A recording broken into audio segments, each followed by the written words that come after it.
The series is based on Dennis Tafoy's book. How did you come across this to begin this journey and turn it into a series? So it actually was a book that Apple had optioned, and they had it. And I think I just went to a general meeting, and Spencer Wong is an executive there. He said, "Do you want to read this?" I said, "Great." I really, really loved his way in, and I really loved the way he was with Philadelphia. I didn't have that many conversations with Dennis until later, but when I got there, I kind of told him that I think I really want to adapt the first half of this, but not necessarily the second half of it. Because and he got it, because he gets it's very internal. It's a very hard adaptation in the second half. But I told him I'm just going to stay in the crisis the whole way through and resolve it, try to bring the characters to about the same emotional place. And I'm really glad it came in front of me, because it was a good entry point.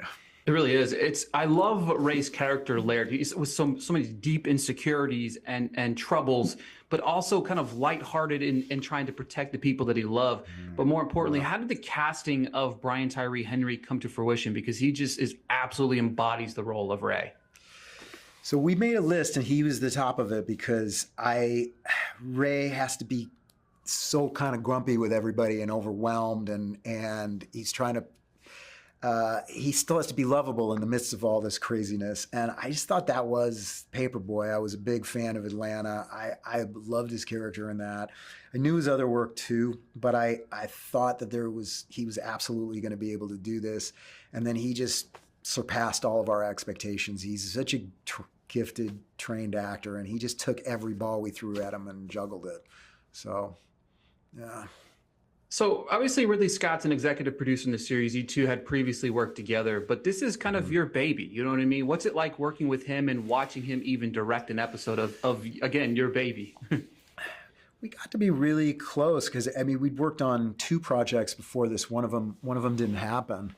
And so I trusted him a lot, and I really loved getting to watch his take on everything. I loved how he took to the humor so fast, and he got the dark comedy of it.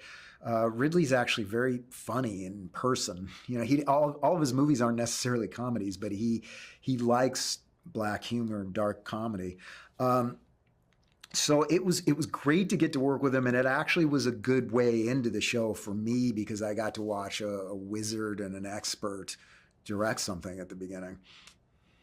Yeah, my final question here is a fun one. Ray's ringtone is obviously "Bat Out of Hell" by Meatloaf. My question to you, what was like maybe your first ever or one of your ringtones on your phone? God, you know what? Do you remember a rapper named Atmosphere? I do. It was Atmosphere's Guns and Cigarettes, I think is the name of the song. It was the beginning piano riff to that. It's really obscure, I know, and I think I'm getting the name of the song wrong too. But it was an Atmosphere sample. God, that's weird. That's awesome. I know.